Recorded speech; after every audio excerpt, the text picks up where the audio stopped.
जी good morning. तो अपनी unit 4 complete हो गई थी लास्ट क्लास में, performance of contract. Performance of contract की बात अगर करें तो हमने कहा था पहली 3 यूनिट में अपन ने क्या पढ़ा, फर्स्ट 3 यूनिट्स में ये कॉन्ट्रैक्ट बनाने के लिए क्या क्या जरूरी है, essentials of a valid contract. तो यूनिट 1 के अंदर बिल्कुल बेसिक पढ़ा, कॉन्ट्रैक्ट के टाइप्स क्या होते हैं, कॉन्ट्रैक्ट के लिए ऑफर जरूरी है, एक पर्सन ऑफर देगा, दूसरा एक्सेप्ट करेगा। एसेंशियल्स, एक वैलिड ऑफर में क्या क्या एसेंशियल्स होने चाहिए, एक वैलिड एक्सेप्टेंस में क्या क्या आपके पास एसेंशियल्स होने चाहिए। इसके अलावा आपके पास ऑफर का कम्युनिकेशन कब कंप्लीट होता है, एक्सेप्टेंस का कम्युनिकेशन कब कंप्लीट होता है, क्या हम ऑफर को रिवोक कर सकते हैं, कब तक रिवोक कर सकते हैं, एक्सेप्टेंस को रिवोक कर सकते हैं, कब तक कर सकते हैं। टाइप्स ऑफ कॉन्ट्रैक्ट पढ़े आपने और essentials of a valid contract पढ़े, ये फर्स्ट यूनिट में आपने यही पढ़ा था। उसके बाद इसमें आपने पढ़ा modes of revocation of offer भी पढ़ लिया था, एक पॉइंट आपने। उसके बाद यूनिट 2 में कंसिडरेशन पढ़ा।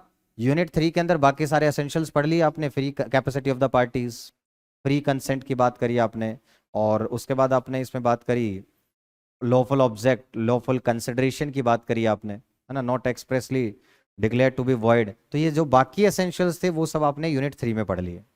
यूनिट 4 में बात आ गई, अब कॉन्ट्रैक्ट बन गया, अब इस कॉन्ट्रैक्ट को परफॉर्मेंस की बात आ गई कि ये कॉन्ट्रैक्ट को परफॉर्मेंस कैसे होगी, कौन परफॉर्म करेगा, कब परफॉर्म करेगा, किस टाइम पे परफॉर्म करेगा, परफॉर्मेंस करने की बात यहां आ जाएगी।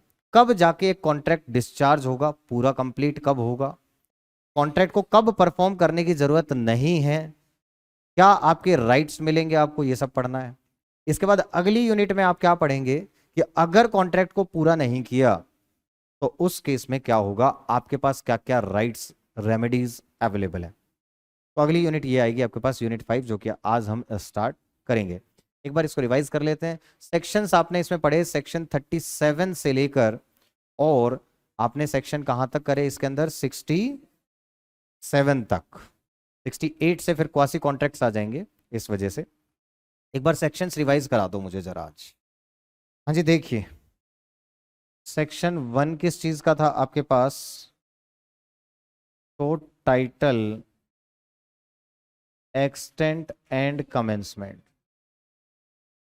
सेक्शन 2 किस चीज का रहता है आपके पास, डेफिनेशन। अब डेफिनेशन में आपने 2 क्लोज ए पढ़ लिया, 2 क्लोज बी पढ़ लिया, दैट इज प्रॉमिस या एक्सेप्टेंस। 2 क्लोज डी पढ़ लिया, consideration. 2 close E, agreement. 2 close ji, void agreement. 2 clause H, contract. 2 clause I, voidable contract. 2 clause J, void contract. Section 3, modes of acceptance. Section 4, communication of offer and acceptance and their revocation. Section 5 पढ़ा आपने, time limit for revocation of offer and acceptance. Section 6 नहीं पढ़ा। Section 7, acceptance must be absolute and unqualified acceptance, क्या पढ़ा। 8, conditions वाला, general offer कहने के बजाय कहोगे conditions. Acceptance by performing conditions. Anyone who have fulfilled the conditions had to accept it. Section 9, express, implied, offer or promise. Section 10, essentials of valid contract. कितने थे essentials of valid contract? Section 10 में कितने थे?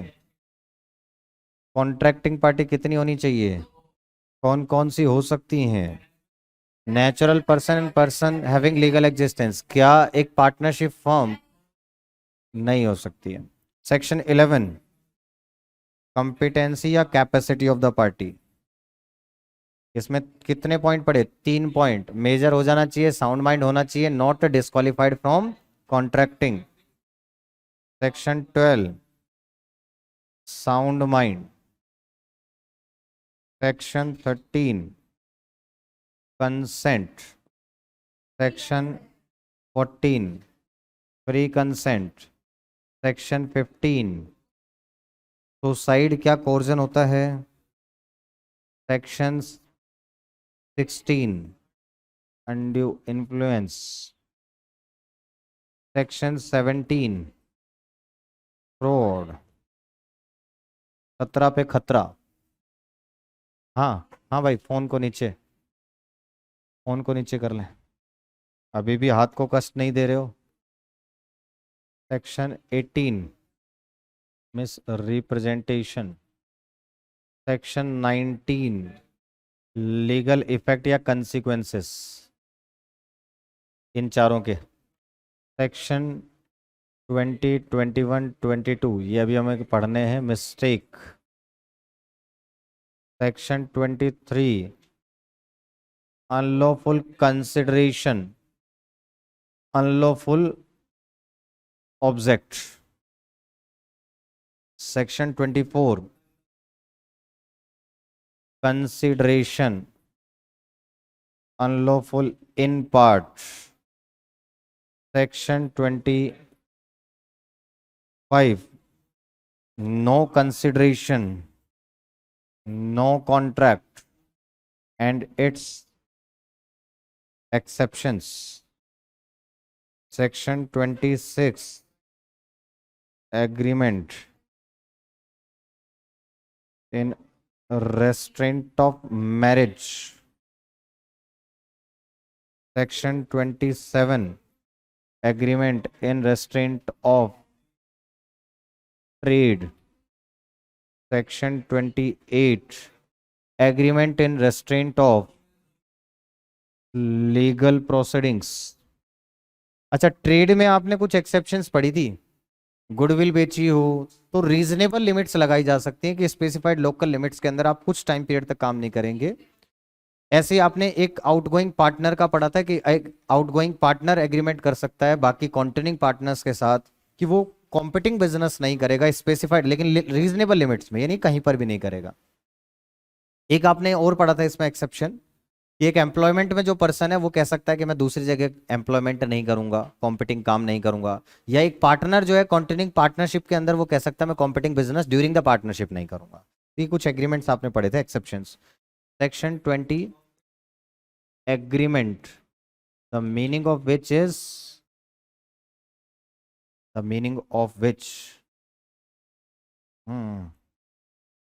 Is uncertain.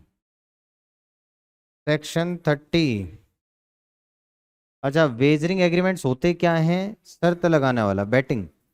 इसके अंदर क्या एक uncertain event की हैपनिंग या नॉन हैपनिंग पे डिपेंड करता है। एक पर्सन पैसा देगा, दूसरा लेगा पैसा, मतलब एक विन करेगा एक लूज करेगा।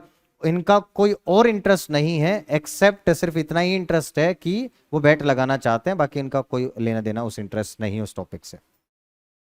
इसमें आपने कहा कि वेजरिंग एग्रीमेंट्स में एसेंशियल है कि अनसर्टेन इवेंट होना चाहिए, दो पार्टीज होनी चाहिए जो एक स्टैंड एक लूज, किसी का उसमें कोई इंटरेस्ट नहीं होना चाहिए, किसी के कंट्रोल में नहीं होना चाहिए। तो ये सारी बातें इसमें आपने पढ़ी। वेजरिंग एग्रीमेंट्स में आपने कुछ एग्रीमेंट्स पढ़े जो वेजरिंग एग्रीमेंट्स के सिमिलर हैं, मतलब वेजरिंग एग्रीमेंट्स माने जाते हैं। जैसे आपने लॉटरी ट्रांजेक्शन को कहा, फिर आपने कहा क्रॉसवर्ड पजल, है ना, एथलेटिक, ये एथलेटिक नहीं था, क्रॉसवर्ड पजल था। और क्रॉसवर्ड पजल में क्या होता है आपके पास में, कब है आपके पास में वेजरिंग एग्रीमेंट क्रॉसवर्ड पजल? जब आपका आंसर को मैच करवाना हो दूसरे स्पेसिफाइड आंसर के साथ। इसमें फिर आपने कहा था अगर पर्सनल स्किल वाला हो तो वो नहीं होगा, क्योंकि अगर सिर्फ क्रॉसवर्ड पजल सोल्व करना है तो उसमें आपकी पर्सनल स्किल एंड इंटेलिजेंस लग रहा है तो वो वेजरिंग नहीं होगा। इसके अलावा आपने कहा हॉर्स रेस, हॉर्स रेस कब होती है वेजरिंग? जब हॉर्स रेस में 500 से कम, अच्छा 500 होगा तो वेजरिंग नहीं, वेजरिंग होगा कि नहीं होगा? नहीं होगा। 500 और उससे ज्यादा अगर है तो वेजरिंग नहीं होगा, 500 से कम है तो वेजरिंग होगा। और नॉर्मल प्राइस वाले में हमने बात करी थी 1000 रुपए तक वेजरिंग नहीं है, 1000 रुपए से ऊपर वेजरिंग है। और बताओ इसके अंदर एक स्पेकुलेशन ट्रांजेक्शन्स में आपने बात करी थी कि वो वेजरिंग हो सकता है। ठीक है, इसके बाद ये 4 हो गए इसके अंदर। अब 4 ट्रांजेक्शन जो वेजरिंग नहीं है, चिट फंड नहीं है, शेयर मार्केट ट्रांजेक्शन्स नहीं है, commodity market transactions, contract of insurance और हॉर्स रेस या एथलेटिक क्रॉसवर्ड पजल वाले में अगर प्राइस आपका कहाँ तक है, आपके पास में 1000 रुपए तक का प्राइस है, तो वो वेजरिंग नहीं माना जाएगा। तो ये सारी बातें आपने पढ़ ली। क्लियर? इसके बाद सेक्शन 30 तक हो गया। सेक्शन 31 से अभी पढ़े नहीं। 37 obligations of the parties to a contract.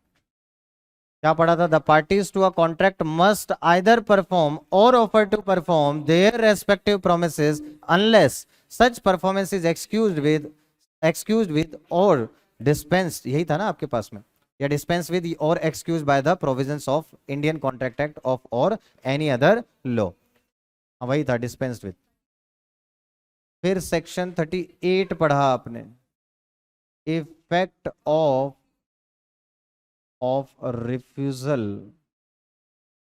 To accept offer of performance. अगर आपने ऑफर ऑफ परफॉर्मेंस दिया where the promisor has offered offer of performance or promisee has not accepted, then the promisor is not responsible. ना तो वो responsible है offer of performance, हाँ, ना तो उसके कोई राइट वो होंगे आपके पास में, और ना ही आपके पास वो रेस्पॉन्सिबल होगा। Section 39 effect of refusal of a party to perform wholly. अगर वो पार्टी पूरा परफॉर्मेंस नहीं दे रही है, मना कर रही है, नेग्लेक्ट कर रही है, तो आपकी मर्जी, आप कॉन्ट्रैक्ट को टर्मिनेट करना चाहते हैं, टर्मिनेट कर सकते हैं, वॉइडेबल है आपके ऑप्शन पे, और आप चाहें तो उसको कंटिन्यू भी कर सकते हैं। वो थिएटर वाला लिया था, सिंगर का एग्जाम्पल। हाँ, मतलब बीच में उसने अगर परफॉर्म नहीं किया तो उस केस में। Section 40 performance by whom, that is person by whom, yes the promise is to be performed, person by whom. 3 लोग थे इसमें। आपने नॉर्मली कहा प्रोमिसर हिमसेल्फ, रिप्रेजेंटेटिव और एजेंट। नॉर्मली अपन कहते हैं कि प्रोमिसर परफॉर्म करेगा। अगर कोई स्पेशल इंटेंशन नहीं है तो तीनों लोग कर सकते हैं। अगर स्पेशल इंटेंशन है कि प्रोमिसर करेगा तो सिर्फ प्रोमिसर ही करेगा। तो अपने का नॉर्मली प्रोमिसर भी कर सकता है, उसका रिप्रेजेंटेटिव भी कर सकता है, और एजेंट भी कर सकता है। जल्दी आ रहे हो भाई आज? Performance by whom the promise is to be performed, तो आपने कहा था personal skill and diligence and personal consideration, जहां पर है फाउंडेड ऑन पर्सनल कॉन्फिडेंस, वो कॉन्ट्रैक्ट तो सिर्फ प्रोमिसर ही करेगा। इसके अलावा प्रोमिसर कर सकता है, उसका रिप्रेजेंटेटिव कर सकता है, थर्ड पार्टी कर सकती है। प्रोमिसर की डेथ हो जाएगी तो उसका रिप्रेजेंटेटिव करेगा, या उसका कोई एजेंट अगर अपॉइंट कर देगा तो वो करेगा। लेकिन personal skill and diligence and contracts based on या फाउंडेड ऑन पर्सनल कॉन्फिडेंस, तो उस केस के अंदर सिर्फ और सिर्फ प्रोमिसर परफॉर्म करेगा। प्रोमिसर की डेथ हो जाती है तो कॉन्ट्रैक्ट वॉइड हो जाएगा। तो ये तीनों बात करी थी आपने। सेक्शन 41 थर्ड पार्टी से अगर, तो effect of accepting performance by third party. इसमें सौरभ वाला एग्जांपल लिया था, थर्ड पार्टी से परफॉर्मेंस एनफोर्स आपने एक्सेप्ट कर लिया है तो आप इसको एनफोर्स नहीं करा सकते हो afterwards against the promisor. Promisor के अगेंस्ट आप इसको एनफोर्स नहीं करा पाओगे। 1 लाख रुपए सौरभ नहीं दे रहा है तो मुकुल ने मुझे दे दिए, तो अब मैं सौरभ से 1 लाख रिकवर नहीं कर सकता। और अगर मेरे को मान लो कि मुकुल ने 60,000 दिए तो मैं अब सौरभ से सिर्फ 40,000 रिकवर कर सकता हूं, एनफोर्स करा सकता हूं। ये आपने बात कर ली। सेक्शन 42 ज्वाइंट प्रोमिसर्स की बात करी थी, तो मस्ट परफॉर्म ज्वाइंटली। ज्वाइंट प्रोमिसर्स के केस में आपने कहा था वॉलेंटरी, अगर वो वॉलेंटरी परफॉर्म करते हैं तो वो ज्वाइंटली कैसे भी परफॉर्म कर सकते हैं, उसमें कोई प्रॉब्लम नहीं है। एक पार्टी दे रही है, तीनों मिलके दे रहे हैं, कैसे दे रहे हैं वो उनकी मर्जी है ना। अगर वो तीनों आपके पास परफॉर्मेंस दे रहे हैं तो कैसे भी दे सकते हैं। वो 2-2 लाख करके दें, 1% दे, उससे कोई प्रॉब्लम नहीं है आपको, वो जैसे चाहे वो वैसे परफॉर्म दे सकते हैं, वो ज्वाइंटली परफॉर्म करेंगे, कहने का मतलब ये हुआ। तो इसमें लिखा हुआ था ज्वाइंट प्रोमिसर में अगर एक की डेथ हो जाए तो उसका representative along with the surviving joint promisors, अगर सबकी डेथ हो जाए तो सबके representatives must jointly fulfil the promise. ये हमने बात करी थी। फिर सेक्शन 43 आया आपके पास, कंपेल्ड, किसी एक को पकड़कर परफॉर्मेंस ली जा सकती है, any one, any of the joint promisors, any of the joint promisors may be compelled to perform whole promise, may be joint promisors may be compelled to perform wholly, पूरी performance ली जा सकती है, वो मना नहीं कर सकता। सिर्फ अकेले जैसे परफॉर्मेंस मांग ली कि 6 लाख तुम दो, तो जय ये नहीं कह सकता मैं तो 2 लाख ही दूंगा अपना हिस्सा, तो उस केस में पूरे पूरे 6 लाख देने पड़ेंगे। Section 44, effect of release of, effect of release of one of the joint promisors. अच्छा, मैंने सौरभ से पैसा नहीं मांग रहा हूं, तो इसका मतलब क्या जय और मुकुल मना कर पाएंगे कि सौरभ से नहीं मांग रहे, हम भी नहीं देंगे? नहीं मना कर सकते। और क्या सौरभ से क्या तुम लोग पैसा मांग पाओगे, जय और मुकुल क्या अपना कंट्रीब्यूशन ले पाएंगे उससे? यस, उनका राइट अफेक्ट नहीं होगा, मैंने रिलीज किया है सिर्फ, उसका मतलब ये नहीं है कि सौरभ अपनी लाइबिलिटी से ही रिलीज हो गया, वो बाकी जो जॉइंट प्रोमिसर्स हैं वो अपना परफॉर्मेंस उससे कंट्रीब्यूशन ले सकते हैं। Section 45, joint promisee. Joint promise के केस में वो नॉर्मल सा था कि जॉइंट प्रोमिसी अगर 3 लोगों ने मिलकर प्रॉमिस किया, मतलब एक पर्सन 3 को परफॉर्मेंस दे रहा है, एक प्रोमिसर है 6 लाख रुपए देंगे लेकिन 3 पर्सन को देंगे 2-2 लाख रुपए या कैसे भी, तो उस केस में क्या कौन एनफोर्स करा सकता है? तो ये जो भी जॉइंट प्रोमिसेस हैं वो एनफोर्स करा सकते हैं। अगर इनकी अगर डेथ हो गई तो उसका representative along with the surviving joint promises वो एनफोर्स करा सकते हैं, और अगर आपके पास सबकी डेथ होगी तो सबके जॉइंट प्रोमिसेस जो है, सबके जो रिप्रेजेंटेटिव्स हैं वो आपके पास में एनफोर्स करा सकते हैं। ये पॉइंट इसमें था भाई, ऐसा सौरभ को मत बोलो यार, हाँ किसी पर्सन का, हाँ हाँ वो इसी में ही था, वो आपके पास में ये कंट्रीब्यूशन का था, इसी के अंदर ही था वो, इसके अंदर अलग से कोई सेक्शन नहीं बना रखा था, वो इक्वल प्रोपोर्शन में लॉस को करेंगे कि अगर सौरभ अपना कंट्रीब्यूशन नहीं दे रहा है, इन एनी केस वो इंसॉल्वेंट हो गया या कंट्रीब्यूशन नहीं दे रहा है, तो जितना भी उसका जो उससे रिकवर नहीं हो पाया, मान लो 2 लाख था, 1 लाख रिकवर हो गया, वो तो हो ही गया सिंपल, जो नहीं हुआ उसको बाकी के ज्वाइंट प्रोमिसर्स बांटेंगे इक्वली, है ना, ये हमने बात करी थी उसके अंदर। तो ये 45 तक हो गए, फिर 46 से और 50 तक अपने, ये आपके पास बंच आ गया था आपके पास सेक्शन 46 से 50 तक, time and place for performance. अब देखो सेक्शन 46, वैसे मैंने कहा था ये स्टार्ट होना चाहिए था 50 से, 50 में क्या कह रखा है, जैसा प्रोमिसी कहेगा वैसा ही कर दो, वही टाइम वही प्लेस, जो भी कहेगा वो अपॉइंट करेगा वो कर दो। 46 में क्या दे रखा है, टाइम और प्लेस स्पेसिफाइड नहीं है, time and place not specified, and no application to be made by promisee. अगर प्रोमिसी नहीं बताएगा तो जो कोई टाइम और प्लेस फिक्स नहीं है, और प्रोमिसी बताएगा भी नहीं, तो performance must be given, must be given किस में देनी चाहिए बताओ, must be performed within reasonable time. ठीक है, ये बात आपने कर ली, at usual place of business, जो भी है आपके पास में, at usual place for performance. Section 47 में क्या कहा था, डेट स्पेसिफाइड। अच्छा, सक्सेशन और असाइनमेंट में क्या डिफरेंस है? देखो, इसके अंदर सिर्फ आपके पास टाइम है कि time not specified, no application to be made by promisee, promisee नहीं बताएगा आपको, तो ऐसी सिचुएशन में must be performed within the reasonable time. Section 47, date specified and, अच्छा टाइम एंड प्लेस दोनों दे रखा था, इसमें time and place for performance, time is specified, तो बात वही होगी, टाइम इज स्पेसिफाइड, और no application to be made, इन दोनों में यह था कि कोई एप्लीकेशन नहीं देगा बाय प्रोमिसी। अब बताओ, अब आपके पास डेट अगर स्पेसिफाइड है तो usual hours of within must be performed within usual hours of business, usual business hours कह सकते हैं अपन इसको, and at usual place, place के बारे में कुछ बात कर रखी है इसके अंदर, देख लो, specified day may be perform it at any time during the usual hours of business and the place at which the promise ought to be perform. ये तो हो गई टाइम की बात, at the place where performances ought to be perform. ठीक है, ये बात समझ में आ गई आपको।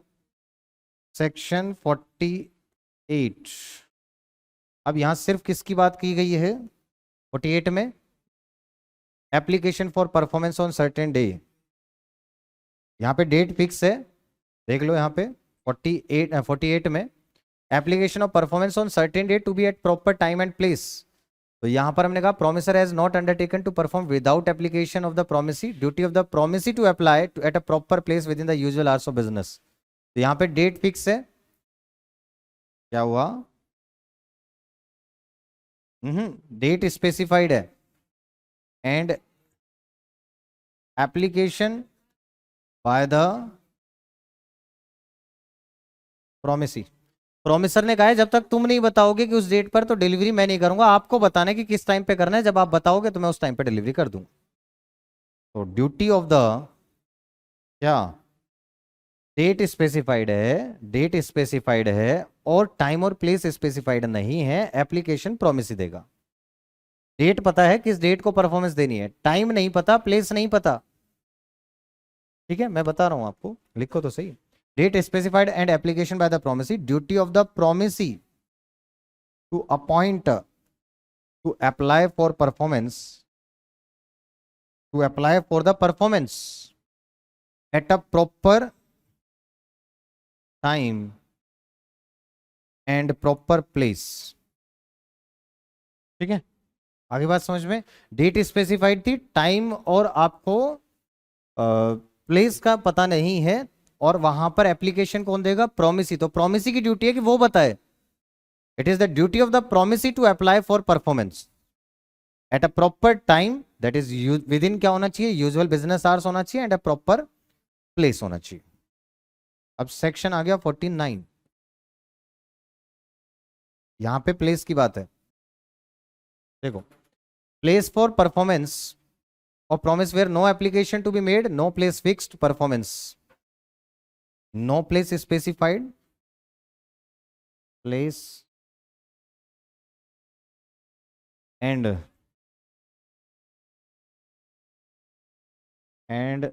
no application to be made by promisee, ठीक है ना, not specified and no application to be made by promisee, तो ऐसे केस में किसकी ड्यूटी है आपके पास, प्रोमिसर की ड्यूटी है, duty of the promisor to apply to the promisee, duty of the promisor to apply to the promisee, promisor की ड्यूटी है to appoint a reasonable place, to appoint अ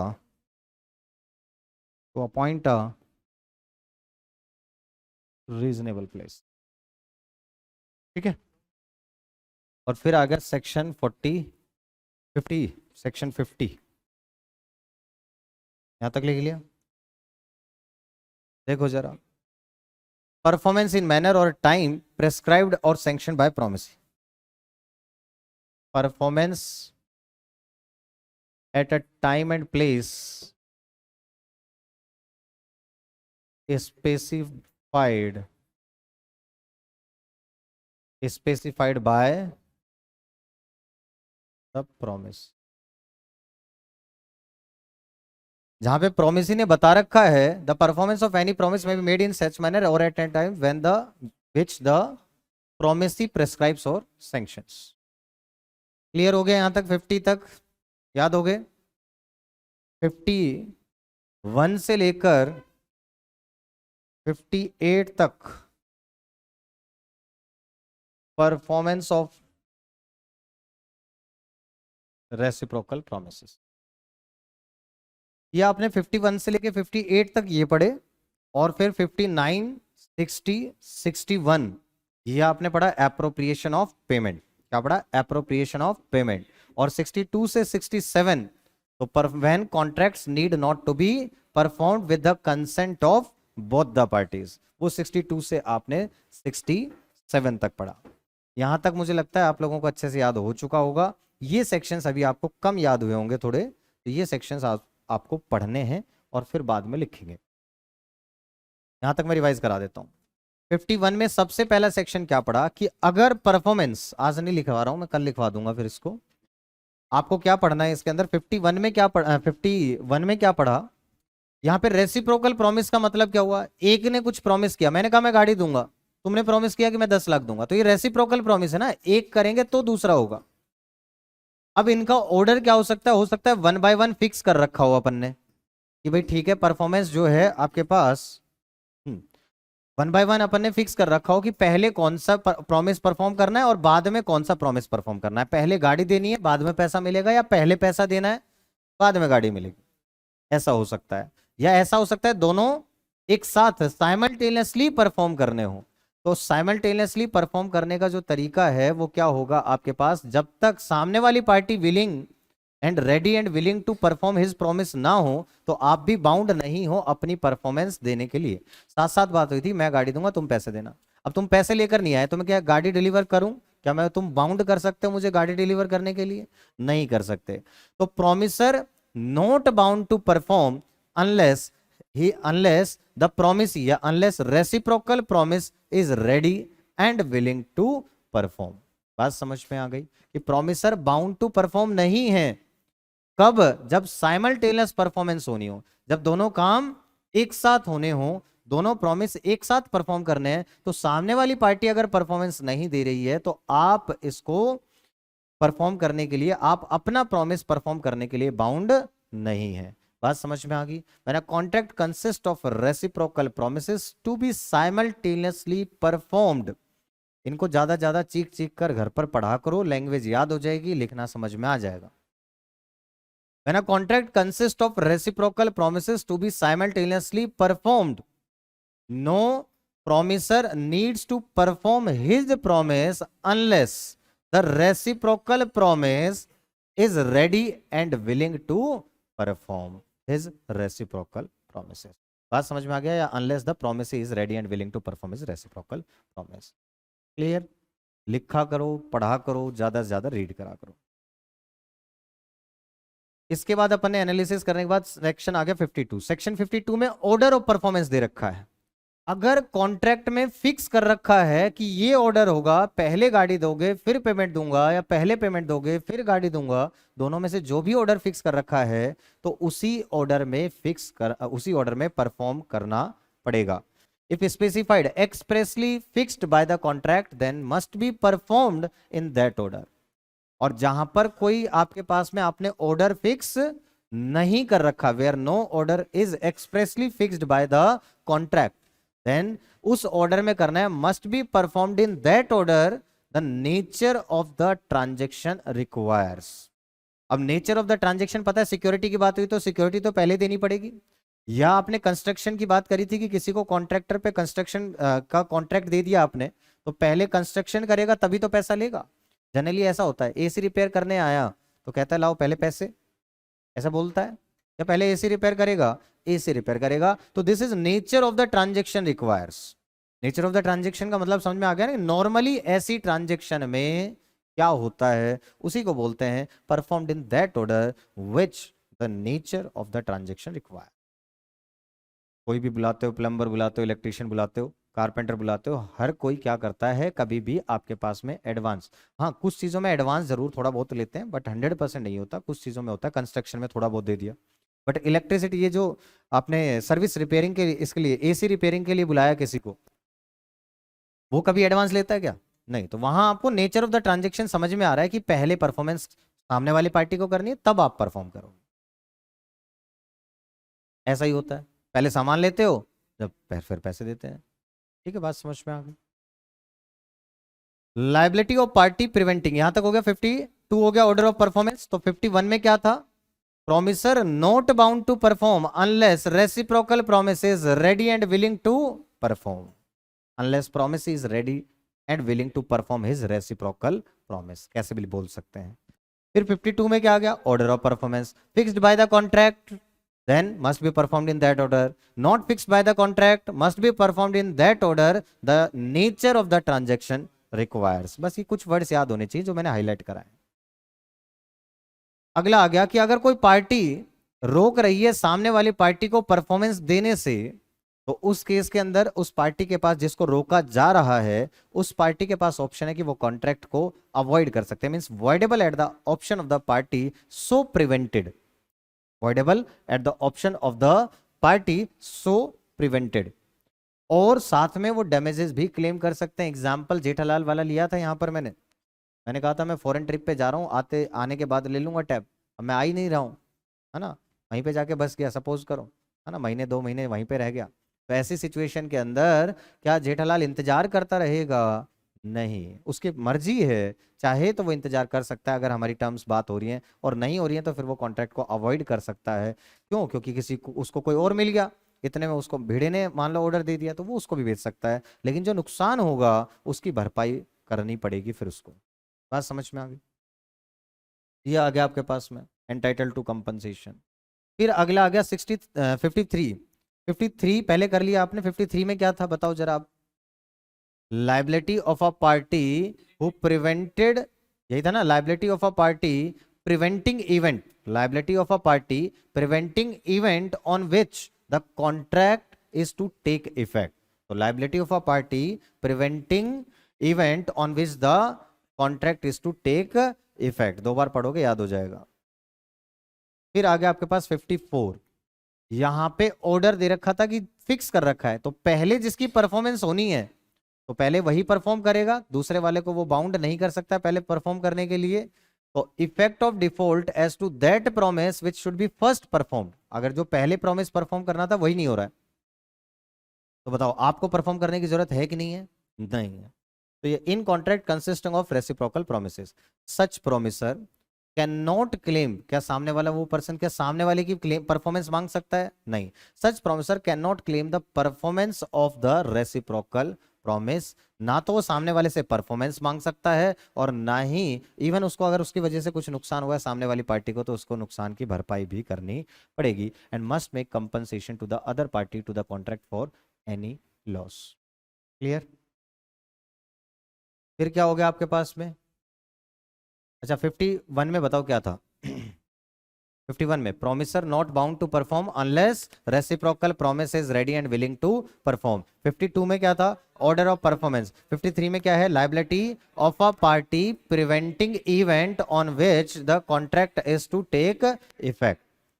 और 54 के अंदर यह है कि जिसको पहले परफॉर्म करना था, effect of default of a party to perform promise which is to be first performed, है ना, जिसको पहले परफॉर्म करना था, which is to be which should be first performed in contract consist reciprocal promises.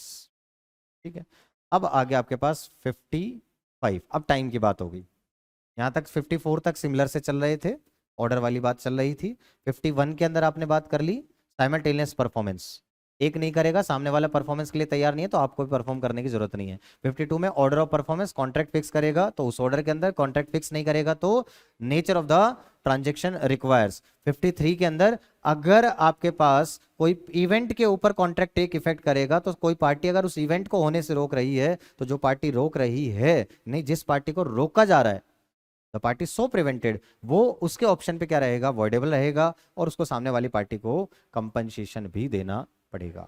54 में क्या पड़ा फिर आपने? ऑर्डर फिक्स था, जिसको पहले परफॉर्मेंस देनी है वो परफॉर्मेंस नहीं दे रहा है, तो क्या वो सामने वाले को बाउंड कर सकता है परफॉर्मेंस के लिए? नहीं कर सकता। रेसिप्रोकल प्रॉमिस परफॉर्म करने के लिए बाउंड नहीं कर सकता। और सामने वाली पार्टी को अगर कुछ नुकसान हुआ है इसके ना परफॉर्म करने की वजह से, तो उसकी भी भरपाई करनी पड़ेगी। याद हो गया 54 तक? इसके बाद आ गया 55 में टाइम एसेंशियल की बात आ गई। अगर कोई कॉन्ट्रैक्ट है जिसमें time is essence of the contract, जरूरी है, तो उस केस में सामने वाली पार्टी पे, अगर जिसने टाइम पे परफॉर्मेंस, हरीश वालों ने मान लो केक नहीं दिया 6 बजे, तो अब मेरे पास ऑप्शन आ गया कि मैं चाहूं तो कॉन्ट्रैक्ट को खत्म कर दूं, मैं चाहूं तो कॉन्ट्रैक्ट को कंटिन्यू कर लूं। बात समझ में आ गई? जहां पे टाइम असेंस है, और जहां टाइम असेंस नहीं होता, क्या वहां पर वॉइडेबल होता है क्या? नहीं, वहां टर्मिनेट करने का ऑप्शन नहीं आएगा। कंपनसेशन ले सकते हैं अगर वो, लेकिन इसका मतलब ये नहीं है कि वो परफॉर्म बहुत लेट करे। परफॉर्मेंस का मतलब है कि रीजनेबल टाइम पीरियड में तो वो परफॉर्मेंस कर ही दे।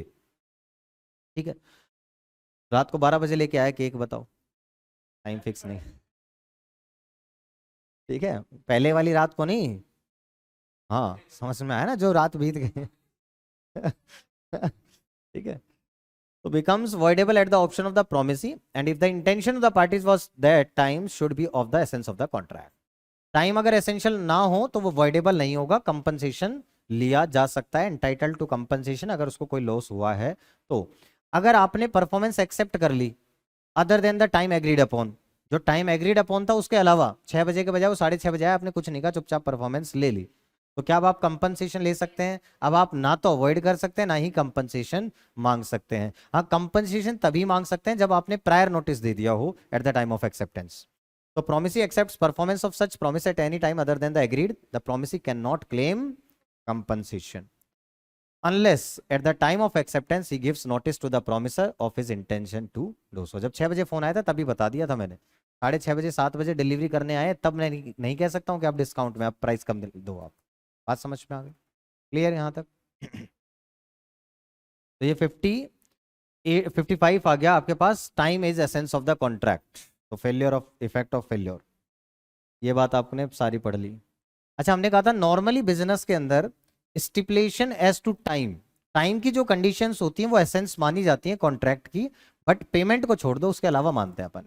गुड्स डिलीवरी टाइमली करो, ऐसा नहीं है कि कोई सामने वाला गुड्स मांग रहा है, तुम उसको 2 महीने बाद दे रहे हो, 10 दिन बाद दे रहे हो, सामने वाले का नुकसान होगा ना। तो ऑलवेज बिजनेस के अंदर अपन क्या करते हैं, स्टिपुलेशन, स्टिपुलेशन का मतलब क्या होता है? Condition, condition as to time, time की जो कंडीशन होती है वो हमेशा क्या माना जाता है? कॉन्ट्रैक्ट की एसेंस मानी जाती है, मटेरियल माना जाता है, इंपॉर्टेंट माना जाता है टाइम को। लेकिन किस चीज में नहीं मानेंगे? पेमेंट ऑफ मनी की बात करेंगे तो वहां पर time is not the essence of the contract. Clear यहां तक? फिर हमने कहा but even in a contract for the sale of land time can be made the essence of the contract. Express है तो किसी में भी टाइम बना सकते हो, वो तो एक अलग चीज होगी। Contract can not be avoided where time is not essential, voidable नहीं होता, आप कंपनसेशन ले सकते हैं। लेकिन अगर आपने परफॉर्मेंस एक्सेप्ट कर ली दूसरे टाइम पर जो एग्रीड हुआ था उसके अलावा, तो फिर आप कंपनसेशन भी नहीं मांग पाएंगे। कंपनसेशन तभी मांग पाएंगे जब आप पहले आपने इंटेंशन बता दी हो। यहां तक हो गया। 56 आ गया था, agreement to do impossible act, an impossible act that is void रहता है, an agreement to do an act impossible in itself is void. अब ये दो तरीके की इम्पॉसिबिलिटी बनती है आपके पास में। अच्छा, एक तो ऐसा हो सकता है जो दोनों पार्टीज के पता है कि ये इम्पॉसिबल है और फिर कर रहे हैं, वो तो वॉइड है ना, उसका कोई कंसिक्वेंस है। लेकिन ऐसा हो सकता है एक आपके पास एक पार्टी को पता है या पता चल सकता था और दूसरी पार्टी को नहीं पता है। वो घोड़े वाली बात करी थी कि बेच रहा है और वो मर गया, इसको पता ही नहीं है। तो ऐसी सिचुएशन के अंदर आपके पास कंपनसेशन देना पड़ेगा। तो must make compensation to such promisee for any loss which such promise sustains through the non performance of the promise। बात समझ में आ गया है ना? बात समझ में आई यहां तक भाई? क्या कहा? एक केस तो ऐसा हो सकता है कि ट्रेजर बाय मैजिक के लिए एग्रीमेंट कर लिया, तो ये तो तुम्हें भी पता है कि ये नहीं हो सकता, मुझे भी पता है नहीं हो सकता, तो जब सामने वाले को पता ही है तो उसका कुछ नुकसान होना नहीं है ना, सीधी सी बात है। तो यहां तो कोई कंपनसेशन की बात ही नहीं आएगी। अगर आपने कॉन्ट्रैक्ट किया, मेरे हिसाब से मुझे पता है या मुझे पता चल सकता था कि ये कॉन्ट्रैक्ट मेरे पास, जो सामान बेचने की मैं एग्रीमेंट कर रहा हूँ, कॉन्ट्रैक्ट कर रहा हूँ, वो मेरे पास है ही नहीं गोडाउन में, मैं तुमको बेच रहा हूँ, तो ये वॉइड है, तुम्हें नहीं पता, मुझे पता चल सकता था या मुझे पता होगा। तो उस केस में तुम्हारा अगर कोई नुकसान हो रहा है उसकी वजह से, तो फिर मुझे तुम्हें कंपनसेशन देना पड़ेगा। ये बात आ गई। ठीक है, वैसे इसमें डिपेंड करता है इंटेंशन। जानबूझकर अगर है तो फ्रॉड होगा, जानबूझकर नहीं है, अब मैंने सोचा कि है और तो फिर इंटेंशन नहीं है ना, डिसीव, इंटेंशन टू डिसीव आता है फ्रॉड का। देखो इम्पॉसिबिलिटी दो तरीके की होती है, एक इनिशियल इम्पॉसिबिलिटी जो स्टार्टिंग से ही इम्पॉसिबल है, और एक होता है बाद में जाके सब्सिक्वेंट। वो जो सब्सिक्वेंट होता है वो वॉइड कॉन्ट्रैक्ट होता है। ठीक है, तो initial impossibility existing at the time of the contract, fact of impossibility may be or may not be known to the parties, पता हो सकता है नहीं पता हो सकता है। वो वाली अपनी बात करी थी आपने, शादी वाली बात करी थी। A Hindu who was already married, पहले से शादी उसकी हो रखी है, अब उसने कॉन्ट्रैक्ट किया है कि वो मैरी करेगा बी, दूसरी उससे सेकंड शादी करेगा जो भी है। According to law A being married, क्या वो मैरी कर सकता है क्या दूसरे को? नहीं कर सकता है, तो ये आ गया। हाँ, अगर पहले वाली एग्री कर जाए तो बात समझ में आ गई। ऐसा होता है, आपने देखा कईयों की दो दो शादी भी होती। कुछ केसेस होते हैं जहाँ पे होती हैं, हो जाती हैं, नहीं तो मूवीज में तो देखा ही है आपने। अब रिवाइज भी कराएंगे वैसे भी, आ जाओ। अच्छा ये देखो आपके पास ये जो इम्पॉसिबिलिटी है, इनिशियल इम्पॉसिबिलिटी, अगर वो पार्टीज को पता है तो फिर ये वॉइड है स्टार्टिंग से ही, और इसमें कोई कंपनसेशन की बात नहीं होगी, हेंस वॉइड। अगर अननोन टू द पार्टीज थी तो अननोन भी हो सकती है, तो उस केस में भी वो वॉइड हो जाएगा। और सिर्फ एक पार्टी को पता है, प्रॉब्लम यहां थी, अगर दोनों को ही नहीं पता इम्पॉसिबिलिटी का तो कोई टेंशन नहीं है, वॉइड हो जाएगा, कंपनसेशन नहीं होगा। हाँ, दूसरे केस में अगर दोनों को ही नहीं पता है तो ये वॉइड हो गया, दोनों को पता है तो भी वॉइड हो गया, कोई कंपनसेशन की बात नहीं है। एक पार्टी को पता है बस, दूसरी को नहीं पता, जो जिसने प्रॉमिस किया उसको पता है लेकिन दूसरी को नहीं पता, इसका मतलब फ्रॉड है, तो आपको कंपनसेशन करना पड़ेगा सामने वाली पार्टी को। तो promisor alone knows about the impossibility of performance, have known it with reasonable diligence, क्या तो पता है या तो पता चल सकता था उसको और उसने सामने वाले को नहीं बताया, तो ऐसी सिचुएशन में एग्रीमेंट कर लिया। तो सामने वाली पार्टी का क्या नुकसान, मतलब क्या उसमें क्या गलती है, सामने वाली पार्टी की उसमें क्या गलती है? ठीक है, उसको तो क्या मिलना चाहिए, कंपनसेशन मिलना चाहिए। सब्सिक्वेंट या सुपरवेनिंग इम्पॉसिबिलिटी, स्टार्टिंग में वैलिड कॉन्ट्रैक्ट था, बाद में हो गया वो ऑथर बीच में टपक गया, बात समझ में आ गई थी। तो हमने कहा बिकम्स इम्पॉसिबल, इलीगल, बाद में अनएक्सपेक्टेड इवेंट और change in circumstances beyond the contemplation of the parties, contract क्या हो जाएगा, वॉइड हो जाएगा। इसी को बोलते हैं पोस्ट कॉन्ट्रैक्चुअल इम्पॉसिबिलिटी। फिर 56 तक हो गया, an agreement to do an act impossible in itself is void. उसमें दोनों बात होगी, इनिशियल इम्पॉसिबिलिटी हो गया, सब्सिक्वेंट इम्पॉसिबिलिटी हो गया।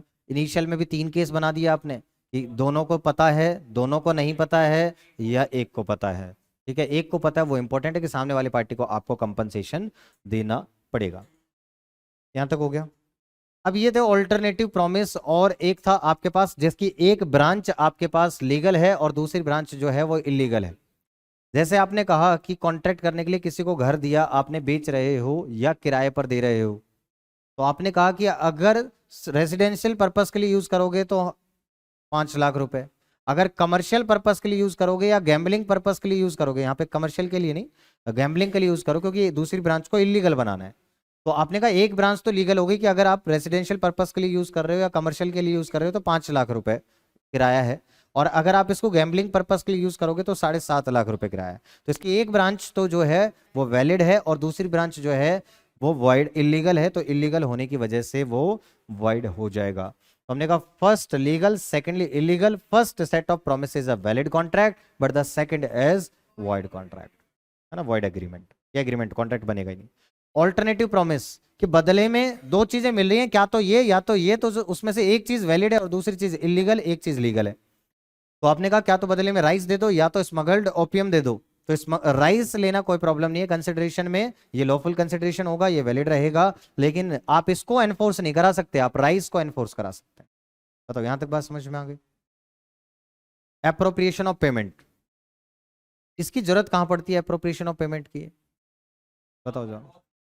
जहां पे where a debtor owes several amounts to a creditor या several debts to the same creditor, and उसने पेमेंट इतनी करी हो कि वो सबके लिए सफिशिएंट ना हो, and makes payment which is not sufficient to discharge all the debts, तो फिर हमें अप्रोप्रिएशन करना पड़ेगा। In such cases the payment is appropriated. इसका मतलब अप्रोप्रिएट करने का मतलब है कौन से इनवॉइस के अगेंस्ट उसको अपन क्या करें, एडजस्ट करें। तो सेक्शन 59, सेक्शन 60 और 61 तीन सेक्शन इस पर हैं आपके पास। 59 क्या कहता है, जो देने वाला है वो बड़ा है, मतलब जो देने वाला है उसने आपको जैसे बताया, चलिए समझ में आ गई बात। हाँ, तो जो पेमेंट कर रहा है वो जैसे बताएगा हमें उसको वैसे ही अप्रोप्रिएट करना पड़ेगा। उसने जिस बिल के अगेंस्ट कहा है हमें उसी बिल के अगेंस्ट उसको मतलब एडजस्ट करना पड़ेगा, अप्रोप्रिएट करना पड़ेगा। सेक्शन 59 कंप्लीट हो गया। एप्लीकेशन ऑफ पेमेंट वेयर डेब्ट to be discharged is indicated, अगर इंडिकेटेड है उसने बता दिया तो फिर वही, तो हमने कहा आइदर विद एक्सप्रेस इंटीमेशन बता दे या तो सर्कमस्टांसेस बता देंगे आपको, implying that the payment is to be applied to the discharge of some particular डेब्ट। एक पर्टिकुलर अमाउंट पे किया जो कि एक ही बिल का था, तो उससे समझ में आ गया कि अच्छा ये वाला बिल क्लियर कर दिया इन्होंने, ठीक है। और जनरली ऐसा होता है, जब ये आप शॉप्स वगैरह पे देखते होगे तो वो पेमेंट लेने आते हैं, वीकली चलता रहता है उनका हिसाब किताब, हर वीक में वो आते हैं पेमेंट लेने, तो वो इसी तरीके से कि एक चलो ये वाला बिल जो है इसको खत्म कर दो, इस वाले की भी पेमेंट ले लो, ऐसा होता है। Must be applied accordingly. दूसरा हो गया सेक्शन 60, अगर सामने वाले ने नहीं बताई, पेमेंट जो दे रहा है उसने नहीं बताया आपको, तो आप किस ऑर्डर में इसको अप्लाई कर सकते हैं, आपकी मर्जी है, आपको किस बिल के अगेंस्ट इसको आपको एडजस्ट करना है, अप्रोप्रिएट करना है। भले ही वो डेप्ट आपकी क्या हो चुकी हो, टाइम बार्ड हो चुकी हो, क्या तब भी आप उसके अप्लाई कर सकते हो, यस, लेकिन वो लॉफुल डेप्ट होनी चाहिए, डिस्प्यूटेड डेप्ट नहीं होनी चाहिए। However he can not apply the payment to the disputed डेप्ट। देख रहे हो ना कि पढ़ने के बाद ये होता है कि आपके दिमाग में सारा कुछ पढ़ने की जरूरत नहीं है, पूरा मैटर याद है। Application of payment where neither party appropriates, दोनों पार्टी ने कुछ नहीं, किसी ने भी एक्सरसाइज नहीं किया, ना तो उसने बताया ना तो आपने एक्सरसाइज किया, तो फिर क्या लगेगा, ऑर्डर ऑफ टाइम के अकॉर्डिंग। अच्छा, भले ही वो टाइम बार्ड हो या ना हो, इस वाले केस में भी यही था आपके पास, shall be applied in order of time are और are not barred by the law.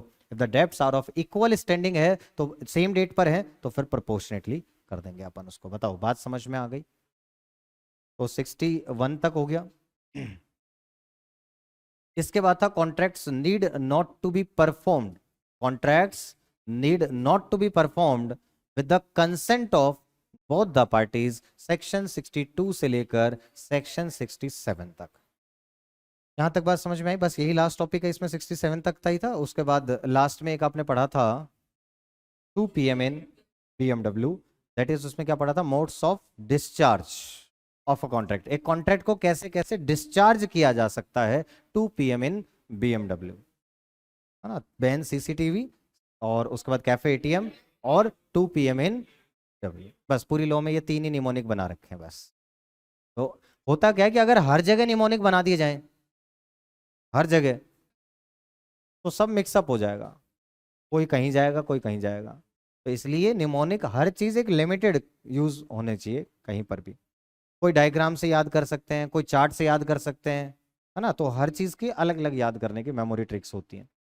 Contracts which need not to be performed with the consent of both the parties, section 62 to section 67। इसमें हम पढ़ेंगे novation, recession, alteration. Novation का मतलब है पुराने contract को हटाओ, इसकी जगह दूसरा कॉन्ट्रैक्ट लेकर आओ। अच्छा, दूसरे कॉन्ट्रैक्ट के अंदर जरूरी नहीं है कि सेम ही पार्टीज हो, डिफरेंट पार्टीज भी हो सकती हैं। और जब जब नोवेशन होगा तो रिसेशन तो करना पड़ेगा, क्योंकि एक कॉन्ट्रैक्ट खत्म होगा तभी तो दूसरा नया कॉन्ट्रैक्ट बनेगा। तो नोवेशन में होता है सब्स्टिट्यूट करना ओल्ड कॉन्ट्रैक्ट को न्यू कॉन्ट्रैक्ट से।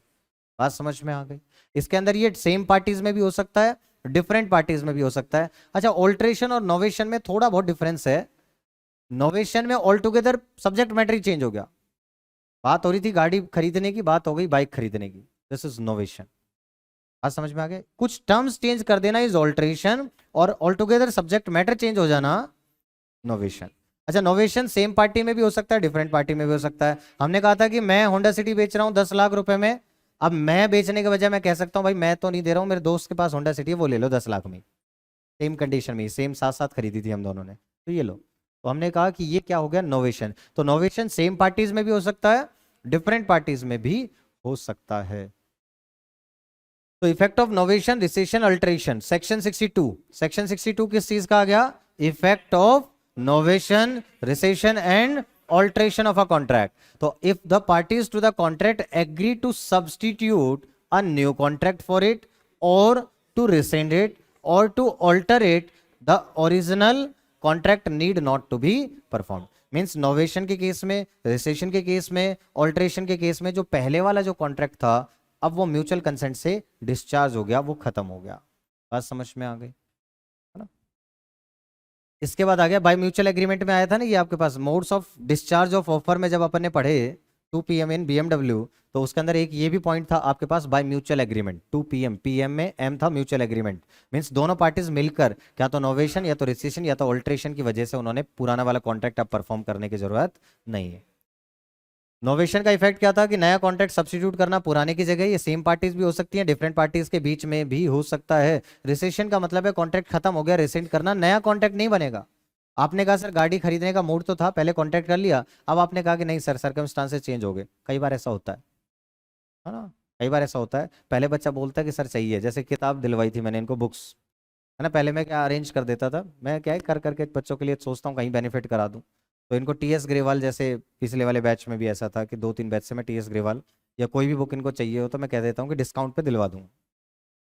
अब इनको सैम्पल पेपर चाहिए तो 40% डिस्काउंट पे दिलवा देता हूँ मैं सैम्पल पेपर्स। तो इस तरीके से बच्चों ने पहले तो कई बार कह देते हैं कि सर लेनी है, और फिर मना कर देते हैं। आपको पता ही है ऐसे केसेस तो नॉर्मल चीज़ है क्लास के अंदर ना, ऐसा होना। तो वही चीज़ यहाँ पर भी है कि पहले तो कॉन्ट्रैक्ट हुआ और उसके बाद में कह दिया कि नहीं चाहिए अभी, तो गाड़ी बेचने की बात हुई, बाद में कह रहा है नहीं सर मूड बदल गया, नहीं चाहिए गाड़ी। तो मैंने कहा चलो कोई बात नहीं, नहीं चाहिए तो कोई दिक्कत नहीं है, अब नहीं तो मैं केस में भी जा सकता हूँ भाई, करना पड़ेगा तुमको, ठीक है। तो ऐसा चीज़ है। तो agree to rescind it, the contract need not to be performed, contract terminate हुआ है, कॉन्ट्रैक्ट कैंसिल हुआ है, लेकिन नया कॉन्ट्रैक्ट नहीं बना, ठीक है। नोवेशन ऑल्सो इन्वॉल्व्स रिसेशन, ये आपको पता है कि नोवेशन के अंदर रिसेशन होना जरूरी है। क्यों? क्योंकि नया कॉन्ट्रैक्ट तो तब बनेगा जब पुराना कॉन्ट्रैक्ट टर्मिनेट होगा, तो पुराने को खत्म करके नया contract banana, that is novation, और सिर्फ पुराना खत्म कर देना इज रिसेशन। ऑल्ट्रेशन क्या होता है? एग्री टू ऑल्टरेट, लेकिन ये क्या होता है डिस्टिंक्शन बिटवीन द नोवेशन और ऑल्ट्रेशन में देख लो। इसके अंदर क्या होता है, नोवेशन के अंदर टर्म्स भी चेंज हो सकती हैं और पार्टीज भी चेंज हो सकती हैं, जबकि ऑल्ट्रेशन में सिर्फ टर्म्स चेंज हो सकती हैं, पार्टीज सेम रहेंगी। ये अपन ने बात कर ली थी। यहां तक हो गया। 62 हो गया। 62 में क्या है? Effect of novation, rescission and alteration of the contract, original contract need not to be perform. 62 हो गया। 63 पार्टी वेव वाली बात करी थी, यहां पे प्रोमिसी में वेव और remit his remit performance of promise, ये हमने बात करी थी कि प्रोमिसी जो कर सकता है। तो मैंने कहा था 5 लाख रुपए लेने थे मुझे, हमें 5 लाख रुपए कह दूं कि चलो कोई बात नहीं मत दो, तो दिस इज कि वेव कर दिया मैंने अपना जो राइट था, जो परफॉर्मेंस थी आपकी, मैंने उसको माफ कर दिया कि नहीं चाहिए परफॉर्मेंस। या आपसे 5 लाख के बदले में 2 लाख ले लिए, 3 लाख ले लिए, फुल सेटलमेंट, बात खत्म हो गई, ठीक है 3 लाख दे दिए, बहुत है, खत्म करो। तो दिस इज आपके पास प्रोमिसी में वेव और remit performance of promise, section 63। Holi और इन पार्ट दोनों हो सकती हैं। मे एक्सटेंड द टाइम, एक ऐसा भी किया जा सकता है कि 5 लाख अगर इस ड्यू डेट थी तो मैंने टाइम दे दिया आपको, हाँ टाइम से याद आया। तो ये सेक्शन 63 क्लियर हो गया। प्रोमिसी में वेव और remit performance of promise clear हो गया कि जहां पे प्रोमिसी ने वेव कर दिया तो एवरी प्रोमिसी में डिस्पेंस विद और रेमिट होली और इन पार्ट, कोई भी प्रोमिसी के पास राइट है कि वो सामने वाले की परफॉर्मेंस को डिस्पेंस कर सकता है। नहीं चाहिए कोई बात नहीं, 10 लाख गाड़ी ले लो, 10 लाख मत दो, कोई बात नहीं, है? ऐसा हो सकता है। कॉन्ट्रैक्ट बस दिल बड़ा चाहिए उसके लिए। मे बी डिस्चार्ज बाय रेमिशन, इसको रेमिशन बोलते हैं, इसको रेमिशन। रेमिशन का मतलब है कि रेमिट कर देना, माफ कर देना, वेव कर देना, उसके हम बात कर रहे हैं।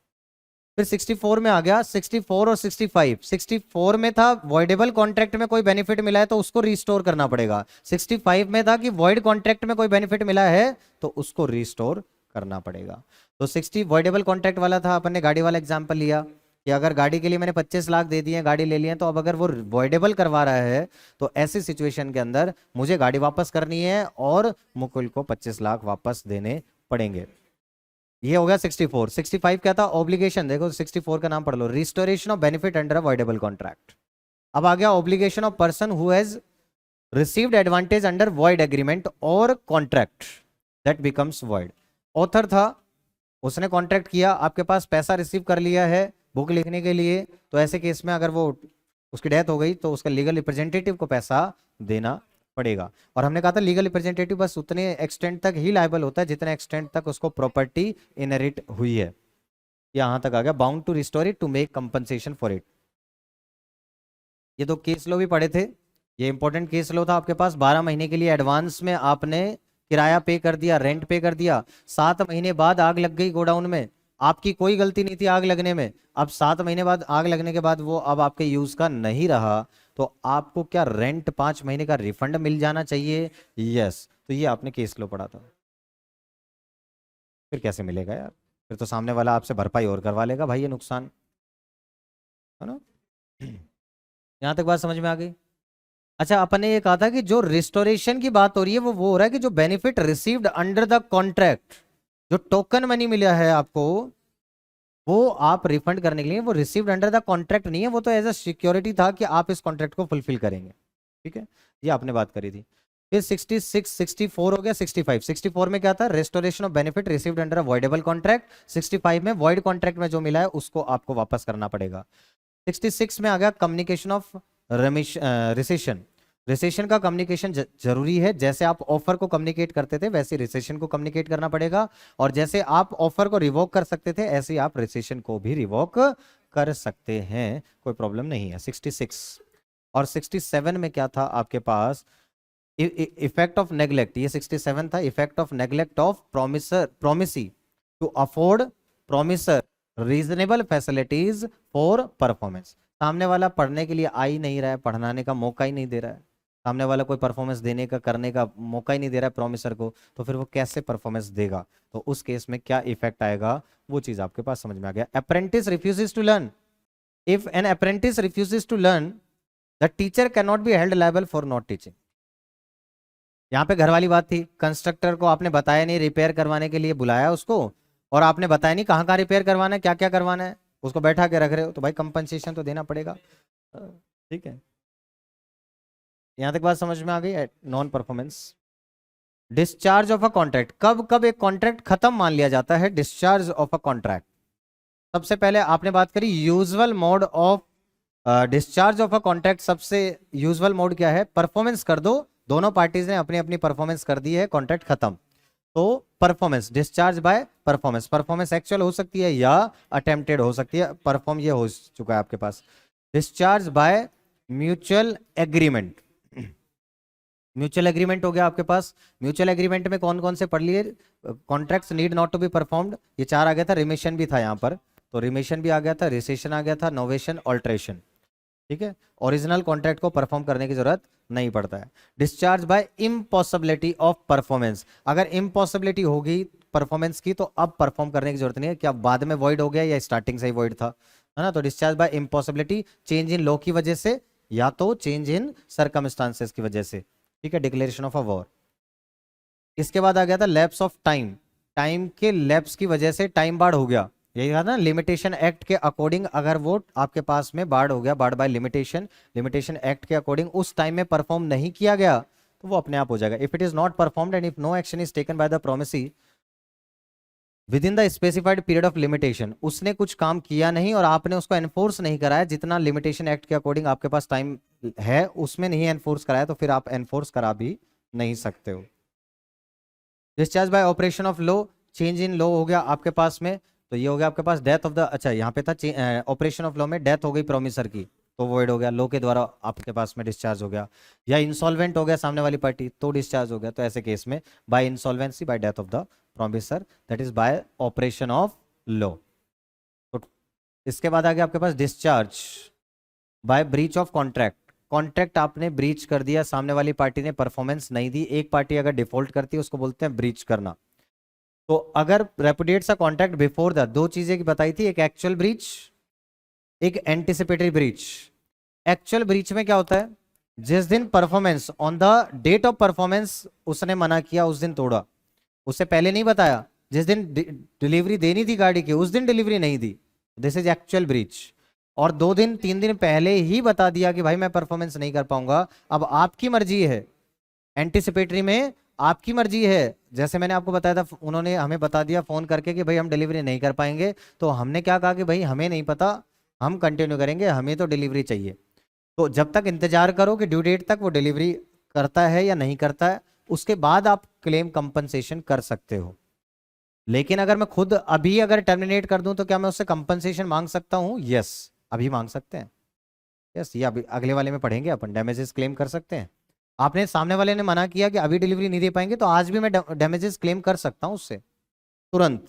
लेकिन अगर मैंने इंतजार किया कि नहीं 3 दिन बाद जब परफॉर्मेंस की डेट आएगी तब तक मैं इंतजार करूंगा, और बीच में सपोज करो चेंज इन लो हो गया और ये वॉइड हो गया ऑटोमेटिक, एक्सक्यूज्ड बाय लो, तो उस केस में मैं कंपनसेशन क्लेम नहीं कर पाऊंगा। तो थोड़ा रिस्क जरूर है, थोड़ा रिस्क जरूर है। एंटिसिपेटरी ब्रीच में आप पहले टर्मिनेट करके डैमेजेस ले सकते हो या इंतजार करो और फिर आप क्लेम कर लो डैमेजेस, लेकिन बीच में अगर लो के सर्कमस्टांसेस में कुछ चेंज आ गया, चेंज इन लो हुआ जिसकी वजह से ये कॉन्ट्रैक्ट या कोई सर्कमस्टांस में चेंज आ गया, बाद में वो प्रॉमिसर जो था उसकी डेथ हो गई, सोचो आप, वो जो प्रॉमिसर था उसकी डेथ हो गई बीच में, तो भी क्या होगा, वो अनसर्टेनिटी है उस टाइम पे, फिर आप डैमेजेस क्लेम नहीं कर पाओगे क्योंकि अब तो लॉ के अकॉर्डिंग ये वॉइड हो चुका है। ये आप पढ़ेंगे अभी नेक्स्ट यूनिट के अंदर पढ़ेंगे। बात समझ में आई या नहीं आई? नहीं समझ में आई तो समझाएंगे। देखो परफॉर्मेंस यहां देनी थी, डेट ऑफ परफॉर्मेंस। अगर वो इस दिन ब्रीच करता है तो इसको बोलते हैं एक्चुअल ब्रीच, और अगर उसने इसी दिन ब्रीच कर दी तो इसको बोलते हैं एंटीसिपेटरी ब्रीच। अब बात को समझना, इसमें हमारे पास दो ऑप्शन है, यहां पर दो ऑप्शन है, terminate today, wait till due date. बात समझ में आई? अब देखो आप ध्यान से, अगर आपने आज टर्मिनेट कर दिया तो एंड क्लेम डैमेजेस कंपनसेशन। बात समझ में आ गई? आज ही टर्मिनेट करके आज ही डैमेज ले सकता हूं। दूसरा, यहां वेट किया, अब ये हो सकता है ड्यू डेट पे परफॉर्मेंस दे दे या परफॉर्मेंस ना दे। अगर परफॉर्मेंस दे दी तो बात ही खत्म है, फिर तो कोई कंपनसेशन की बात ही नहीं आ रही है, और नहीं दिएगा तो आप कंपनसेशन मांग सकते हैं यहां पर। ये तो बात आपको ऐसे समझ में आ गई। अब लेकिन प्रॉब्लम क्या है कि अगर आपके पास यहां पर ये एग्रीमेंट क्या हो जाए, वॉइड हो जाए बिकॉज ऑफ सब्सिक्वेंट इलीगैलिटी और सब्सिक्वेंट इम्पॉसिबिलिटी। ठीक है, ध्यान से समझना। अगर बाद में ये इस दौरान बीच में क्या हो जाए, आपके पास वॉइड हो जाए बिकॉज ऑफ सब्सिक्वेंट इलीगैलिटी या सब्सिक्वेंट इम्पॉसिबिलिटी, और आपने रास्ता कौन सा चूज किया है? अब बताओ, ड्यू डेट के टाइम पर जिस दिन परफॉर्मेंस एनफोर्स कराने की बात आई उस टाइम पे तो ये कॉन्ट्रैक्ट क्या हो चुका है, void। क्या एनफोर्स करा पाओगे? क्या डैमेजेस क्लेम कर पाओगे? तो क्या नुकसान हो गया? यहां आप टर्मिनेट कर लेते तो डैमेजेस ले पाते। तो यहां पे थोड़ा एक रिस्क फैक्टर जरूर है इस चीज का। ये बात आपको नेक्स्ट यूनिट में पढ़नी है, एज इट इज समझ लो, नेक्स्ट यूनिट स्टार्ट हो चुकी है। ठीक है, तो वहां एक्चुअल ब्रीच, एंटीसिपेटरी ब्रीच आएगा, पूरा टॉपिक है ये, इस पर काफी चर्चा है, तो वो मैंने यहाँ पे कर ली। हाँ, डैमेजेस तुरंत अगर टर्मिनेट कर दिया, जिस दिन टर्मिनेट किया उसी दिन डैमेजेस ले सकते हो। ड्यू डेट तक वेट किया तो ड्यू डेट पे अगर सामने वाला परफॉर्मेंस कर दी, जैसे हमारे केस में उसने गाड़ी दे दी, तो उस केस में परफॉर्मेंस फुलफिल हो गया, कोई बात ही नहीं है, कॉन्ट्रैक्ट डिस्चार्ज हो गया। अगर वो परफॉर्मेंस नहीं करता तो डैमेजेस क्लेम करते हैं। बात समझ में आ गई? लेकिन रिस्क है ना, बीच में इस दौरान जितने टाइम हमने वेट किया, अगर इस दौरान ये वॉइड हो जाता है एग्रीमेंट कॉन्ट्रैक्ट, तो फिर क्या हम एनफोर्स करा पाते? फिर डैमेजेस भी नहीं मिलते। हाँ भाई, उसकी वजह से नुकसान होगा ना, मैंने दूसरी जगह से अरेंज करी या कुछ मेरे रेपुटेशन लॉस हुआ तो डैमेजेस अभी आएंगे आपके पास, पढ़ोगे आप। इज्जत का भी तो है, पूछो तुम। मैंने सामने चाय पी, अभी एग्जांपल दूंगा मैं आपको, अभी सुन लो सुन लो सुन लो सुन लो। चाय पी और कैशलेस इकोनॉमी में बिलीव करता हूं मैं, कैशलेस रहता हूं, सामने वाले को 10 रुपए का चेक दे दिया, ठीक, और 10 रुपए, 10 रुपए, 10 रुपए का, अच्छा, 10 रुपए का चेक दे दिया, सामने वाले ने मना नहीं किया क्योंकि सामने बैंक है, पता है ठीक है बैंक में जाऊंगा यहीं से ले लूंगा। बैंक ने मेरा 10 रुपए का चेक डिसऑनर कर दिया, और ये बैंक की गलती की वजह से हुआ है, ये मेरी गलती की वजह से नहीं हुआ है, बैंक की कोई मिस्टेक के कारण बैंक ने मेरा चेक 10 रुपए का चेक, 5 लाख रुपए का चेक होता, 50 लाख रुपए का चेक होता, बाउंस कर देते तो चलता एक बार को। 10 रुपए का चेक आपने डिसऑनर कर दिया, क्या इज्जत रह जाएगी मेरी? बाहर चाय वाला क्या कहेगा? हाँ, बाहर चाय वाला क्या समझेगा? बेइज्जती हो गई ना। रेपुटेशन, मेरे बिजनेस को अफेक्ट होगा, दुनिया में उड़ाएगा वो कि देखो सर का 10 रुपए का चेक डिसऑनर हो गया, तो इज्जत तो रहेगी नहीं मेरी।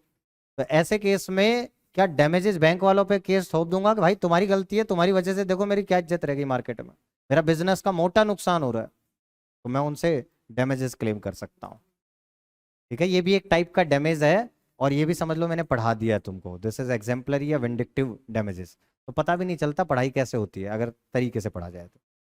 ठीक है, तो ऐसे कुछ कुछ डैमेजेस हैं।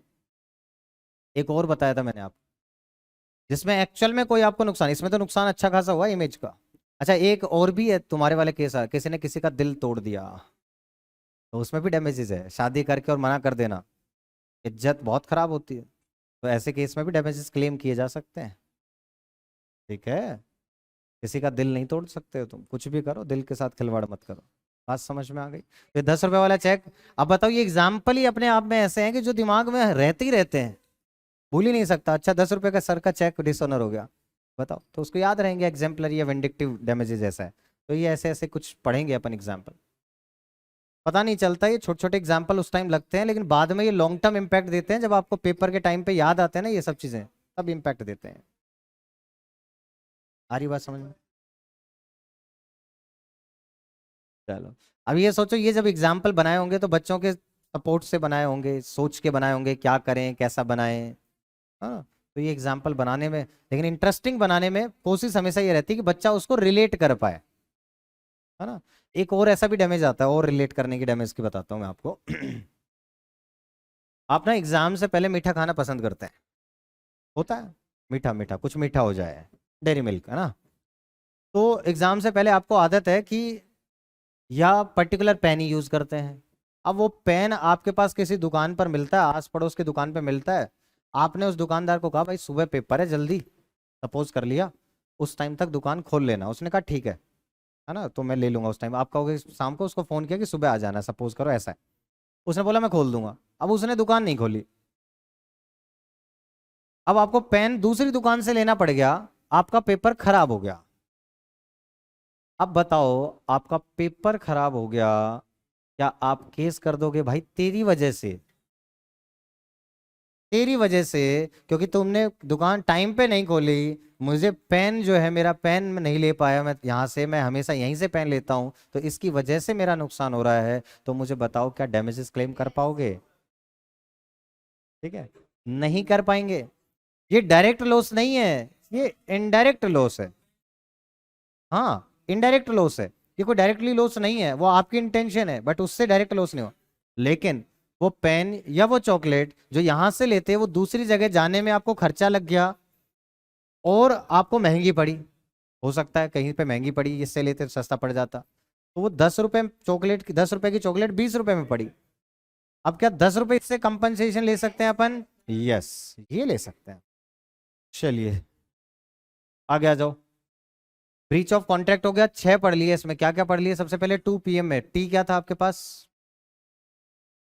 टू, TO, तो टी फॉर टाइम, तो आपने कहा था by lapse of time. Lapse of time में क्या कहा था कि lapse of time limitation act जो लिमिटेशन लगाता है उतने टाइम में आपने उसको एनफोर्स कर लेना चाहिए था, अगर आपने एनफोर्स नहीं किया तो अब ये कॉन्ट्रैक्ट डिस्चार्ज हो जाएगा, उसके बाद एनफोर्स नहीं हो सकता।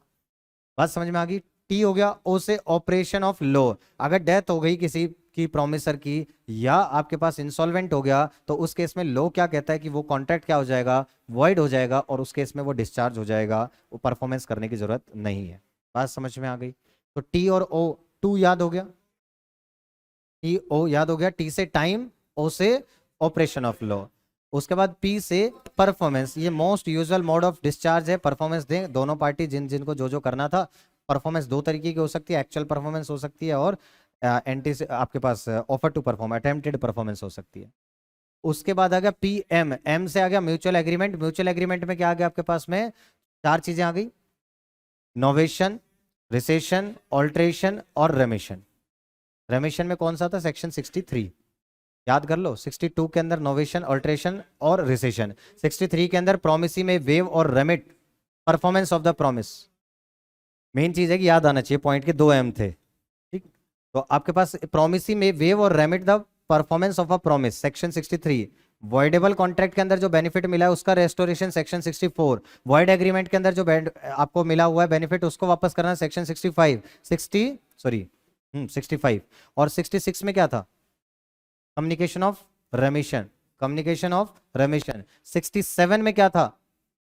Neglect of promisor to afford promisee reasonable facilities for performance. Effect neglect of, यही था ना, effect of neglect of promisee. Promisee तो नहीं देगा, जिसको परफॉर्मेंस चाहिए वो नहीं दे रहा है। Promisee to afford promisor reasonable facilities for performance. उस केस में सामने वाला पढ़ाने नहीं दे रहा है, मैं तो पढ़ाना चाह रहा हूं, प्रोमिसर सामने वाला पढ़ाने नहीं दे रहा है, उस केस में तुषार वाला भी फिट बैठता है। ठीक है, बात समझ में आ गए। फिर 66 हो गया कम्युनिकेशन ऑफ रेमिशन, 67 ये हो गया, और 68 क्या है आपके पास? 67 तक था, 68 तो है ही नहीं, 67 तक ही है, ठीक है। बात समझ में आ गई, सेक्शंस भी याद हो गए। तो 2 हो गया, पीएम हो गया।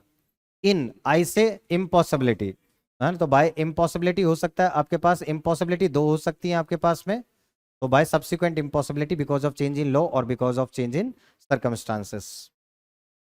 उसके बाद आ गया आई एन से, क्या हो जाएगा आपके पास में? Neglect of promisee to afford promisor reasonable facilities for performance, ये याद हो गया आपको। इन हो गया। फिर बीएमडब्ल्यू, बी से ब्रीच ऑफ कॉन्ट्रैक्ट, ब्रीच में 2 आ गया, actual breach, anticipatory breach. Actual breach में डैमेजेस क्लेम कर सकते हो अभी, और एंटिसिपेटरी में अभी टर्मिनेट करके डैमेजेस क्लेम कर लो, या वेट एंड वॉच वाली सिचुएशन में जाओ, ड्यू डेट तक का इंतजार करो। लेकिन रिस्क क्या रहेगा? ड्यूरिंग द इस पीरियड के दौरान अगर वॉइड हो गया तो फिर आप एनफोर्स नहीं कर पाओगे, फिर डैमेजेस भी क्लेम नहीं हो पाएंगे। इसके बाद IN2PM इन हो गया। बी से आगे आपके पास हो गया ब्रीच ऑफ कॉन्ट्रैक्ट। एम से मर्जर ऑफ राइट, एम से क्या था?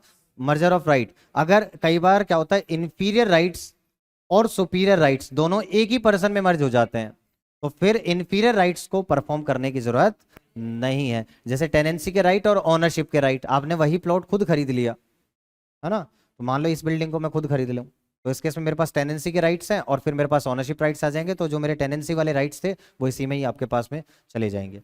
बात समझ में आ गई? मर्ज हो जाएंगे तो वहां परफॉर्म करने की जरूरत नहीं है टेनेंसी वाले इंफीरियर राइट्स को। मर्जर ऑफ राइट्स हो गया। बी एम हो गया। डब्ल्यू, डब्ल्यू से क्या था? वेव, वेव वाला था, प्रोमिसी में वेव और रेमिट, परफॉर्मेंस ऑफ प्रॉमिस। अब बताओ, वैसे याद नहीं हो सकते लेकिन आपको ऐसे पॉइंटेड याद हो गए, 2 PM इन बीएमडब्ल्यू। ठीक है, 2 PM इन बीएमडब्ल्यू ने ये किया कि कॉन्ट्रैक्ट को कैसे खत्म करें, कुछ भी कहानी बना लो याद हो जाएगा, नहीं तो आपको याद वैसे ही रहते हैं। इसी के साथ आपके पास यूनिट कंप्लीट विद रिवीजन। ठीक है, हाँ भाई चलो ठीक है, ब्रेक ले लो, अभी करते हैं 10 मिनट में स्टार्ट।